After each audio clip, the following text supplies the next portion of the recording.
Welcome to स्टारगेज। मैं हूं आपके साथ खुशबू। आज हम बात करेंगे एक ऐसे टॉपिक की जो कि मैरिज एस्ट्रोलॉजी में बहुत ज्यादा इंपॉर्टेंट है। शादी के लिए अष्टकूट मिलान सब करवाते हैं और ये तो इतना ज्यादा पॉपुलर है इंडिया में और इंडिया से बाहर भी कि लोग खुद ही सॉफ्टवेयर से कुंडली मिला के शादियां कर लेते हैं और शादियों के लिए मना भी कर देते हैं। आपको मैं बताती हूँ कि 8 आधार होते हैं, 8 बेसिस होते हैं इस मिलान के। सबसे पहला होता है वर्ण, जो कि होता है ब्राह्मण, क्षत्रिय, वैश्य और शूद्र। सेकंड जो होता है वो होता है वश्य, यानी कि मानव, चतुष्पद, जलचर, वनचर, कीट। तीसरा जो हमारा होता है वो होता है तारा, जो कि आपके नक्षत्र के आधार पर होता है। और इसके साथ ही चौथा जो पॉइंट होता है वो होता है योनि।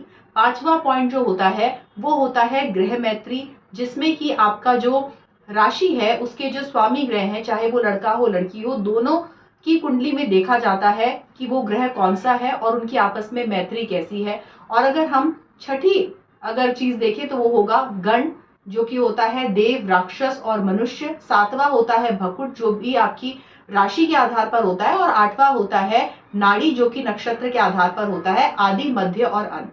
लेकिन सबसे इंपॉर्टेंट चीज यहाँ पर यह है कि हम ये तो कहते हैं कि ये विवाह के लिए बहुत ज्यादा इंपॉर्टेंट है अष्टकूट मिलान, लेकिन जो गलती हम लोग अक्सर कर देते हैं वो ये होती है कि हम खुद ही गुण मिला लेते हैं, खुद ही कुछ पॉइंट्स कंसिडर कर लेते हैं कि चलिए और अगर ऐसा होता है तो हम शादी कर सकते हैं, अगर ऐसा नहीं है तो हम नहीं कर सकते।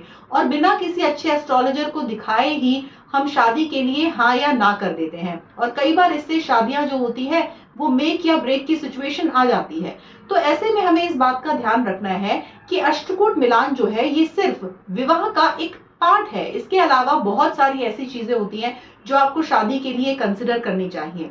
अक्सर ये देखा गया है कि जो यंगस्टर्स होते हैं वो इसको लेकर बहुत ज्यादा गलती करते हैं। अगर उन्हें कोई पसंद है, लड़का या लड़की, तो वो क्या करते हैं कि उसका time of birth, date of birth, सब कुछ डिटेल्स मांगते हैं, खुद ही सॉफ्टवेयर से मिलाते हैं और फिर उसके लिए अपने पेरेंट्स को मनाने की कोशिश करते हैं कि देखिए हमारे 32 गुण मिले हैं या हमारे 28 गुण मिले हैं और ये शादी सही रहेगी। लेकिन ऐसा नहीं होता है। और कई बार ऐसा भी होता है कि आपके सिर्फ 15 गुण मिलते हैं, 12 गुण मिलते हैं और ऐसे में शादियां हो जाती है, लेकिन शादियां बहुत ज्यादा अच्छी चलती हैं। कई बार 32 गुण में भी शादी अच्छी नहीं चल पाती है। आपने राम सीता के बारे में सुना होगा, 36 गुण मिले, उसके बाद भी उनको वियोग झेलना पड़ा, वो साथ ज्यादा नहीं रह पाए। इस वजह से ये मिथ है कि आपको इतने पॉइंट्स इसमें होंगे तो आप शादी कर सकते हैं या फिर नहीं कर सकते हैं। आप इसको समझने की कोशिश करिए कि ये सिर्फ एक छोटा सा पार्ट है, ये गलत नहीं है, ये सही है, लेकिन बस एक छोटा सा हिस्सा है। बाकी बहुत सारी चीजें जो होती है वो कंसिडर करनी पड़ती है शादी के लिए।